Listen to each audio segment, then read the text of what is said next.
அம்மாச்சி, இது புரட்டாசி மாசம்னால நீங்க ஒரு சின்ன பாட்டு பாடிடுவீங்களா?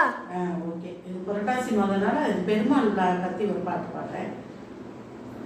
திருப்பதி மலை வாழும் வெங்கடேசா, திருமகள் மனம் நாடும் சீனிவாசா, ஏழு மலைவாசா, திருப்பதி மலை வாழும் வெங்கடேசா.